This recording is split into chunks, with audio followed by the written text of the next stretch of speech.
Hey guys, how's it going? In this video, we're going to be doing an unboxing and I'm going to give my first impressions on the Samsung Galaxy M11. This is another one of Samsung's latest budget-oriented smartphones. It does have a lot of similarities to the Galaxy A11, which we recently covered on the channel, but there are some differences worth talking about, which we'll get into. This comes in 3 colors, black, purple, and blue. We have the blue color here, and I personally paid $160 for this M11. So what are we getting here for just $160? We're getting a 6.4-inch display, we're getting an okay camera setup with a 13-megapixel primary lens, and an ultra-wide lens and depth sensor. We have 3 gigabytes of RAM here, with the phone being powered by the Snapdragon 450. Probably the biggest feature of this phone is its 5,000 milliamp hour battery, but with all that out of the way, let's go ahead and check out the M11.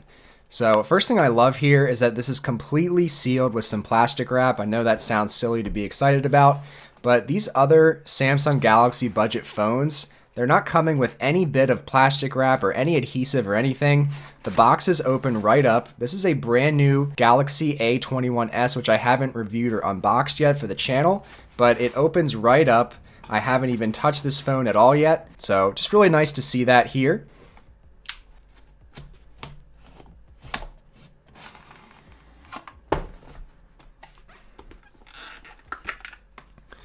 All right, right on top, we have our Galaxy M11.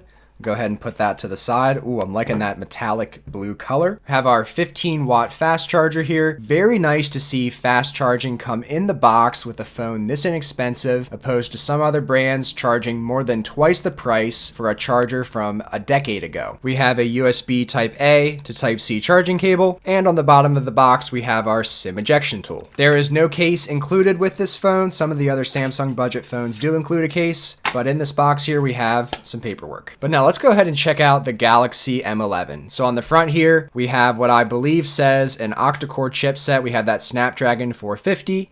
We have an Infinity O display, so we have a hole punch in the top left, similar to what we have on the A11. And then we also have that 5,000 milliamp hour battery. Let's go ahead and boot up. And while we're booting up, let's check out this metallic blue color. Wow, this is really cool color. I don't think my lighting here and the camera is showing the color that I'm seeing. It looks a lot more blue. I'll take this outside a bit later to give you guys a better look at the color here. Honestly, it has a more of an aqua color to it, but I must say I'm really liking the color on this M11. Quickly taking a look around the phone here. On the right side, we have our power button and volume buttons. On the left, we have our dual SIM tray and a micro SD card slot, which is going to be very useful because this phone only comes packed with 32 gigabytes of storage. So if you download games or want to put movies and a lot of music on here, you're going to run out of storage pretty fast for 2020 standards. If you're going to get this phone, I would definitely recommend picking up a micro SD card off of Amazon. They're only about $20 and it's going to give you a significant amount of storage. On the bottom here, we have a mic, our Type-C port, and our primary speaker. And on the top, we have another mic and a headphone jack. All right, first look and first impression of the 6.4-inch display here. It is pretty much identical to that of the Galaxy A11. I mean, the bezels look pretty similar. Chin looks to be pretty much the same size. We have that exact same placement of that hole punch cutout in the top left, the Infinity O display. So not too much different here from a display perspective. We also have the same resolution here of 1560 by 720. So this is a 720p screen. It's not 1080p, and it's also not AMOLED. But I'm going to go ahead and put my information in, play around with the phone for a little while, and then we're going to do some initial testing on video, and I'll give you my first impressions on the Galaxy M11. Alright, so I've been using the Galaxy M11 for a little while now, and honestly, I am liking a lot of aspects of this phone. First and foremost, just starting with the overall build and design of the phone, it is a very sturdy device. There's no gaps in it at all. You don't feel anything clicking around. It feels very nice. It does have a plastic build on the back and the sides. There's no aluminum or anything, but this matte finish here on this plastic does feel very good. It kind of has an aluminum or aluminium-esque feel. A comparison we can make here is with the Galaxy A11, which has this glossier finish on the back. I realize that I really don't like that nearly as much as this finish here, it's not going to show any fingerprints or anything. And this metallic blue color is awesome. I really like that these more inexpensive phones are coming with some cool color options.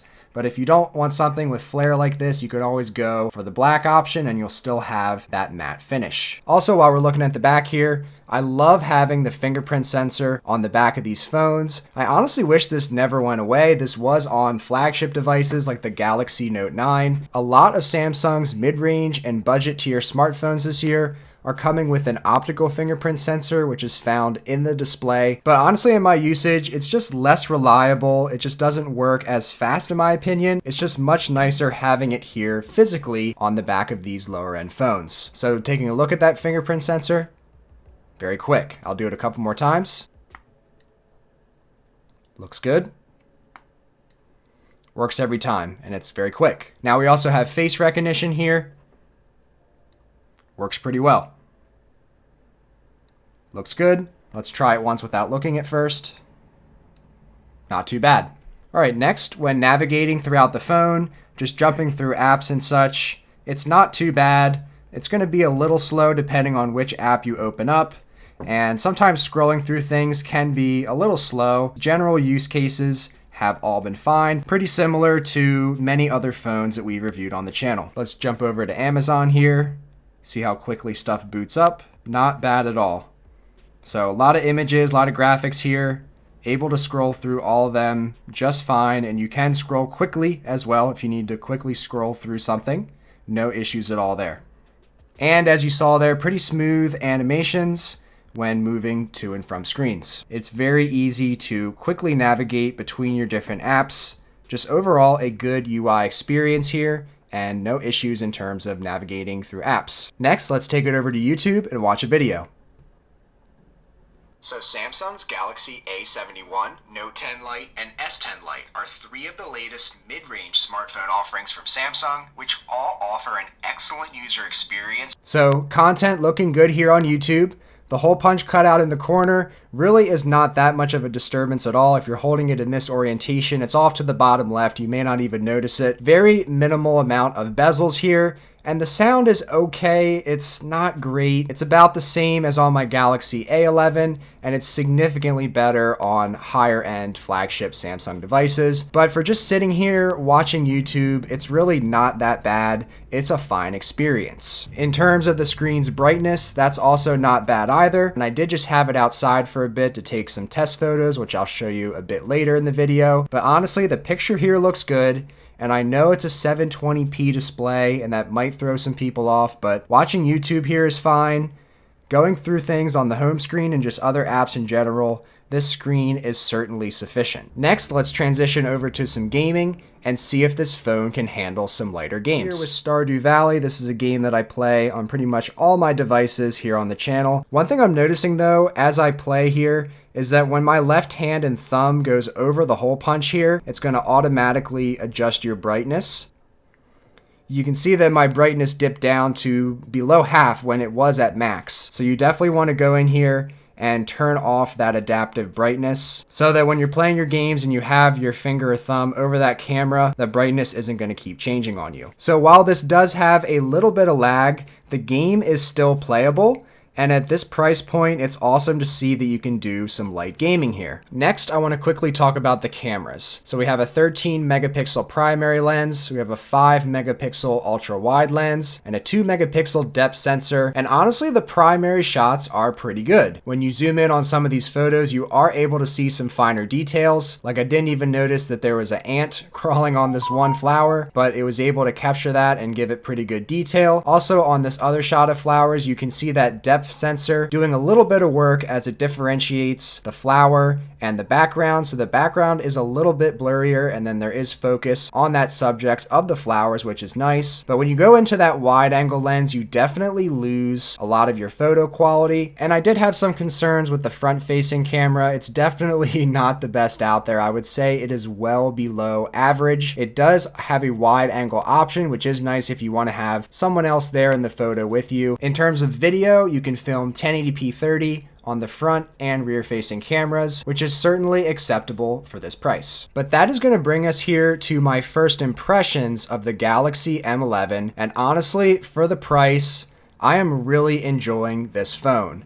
If you had to choose between the Galaxy A11 and Galaxy M11, I would personally choose the Galaxy M11. The camera is definitely not on par with the A series devices. That's one difference I've found between the Galaxy M and Galaxy A series if you're having trouble differentiating the two. These Galaxy M phones usually pack a little more performance and a lot more battery life, but take some hits in other departments, primarily the camera. The 6.4-inch display, despite being 720p and not AMOLED, honestly looks fine, and everything looks great on this phone. Viewing angles are okay, they're pretty good, and brightness certainly gets bright enough. You can see it outside in sunlight. And the two best things about this phone are that, one, general usage is great here. All the basic tasks I've thrown at this phone, it's handled it very well. And having that in addition to the additional battery life, this is definitely a win for consumers within this price range. The 5,000 milliamp hour battery is definitely going to last you a long time. I did not even lose 20% in the course of making this entire video, from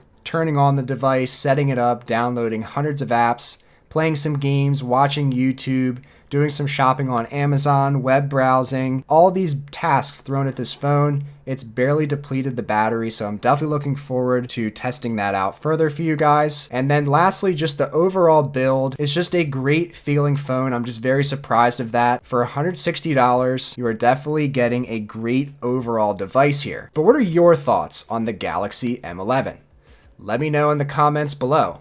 And if you enjoyed this video, then be sure to give it a thumbs up. And please consider subscribing to the Shane Symonds YouTube channel today and hitting that bell icon for notifications so you don't miss the next video. I hope to see you guys around for the next video. Thanks so much for watching. Take care.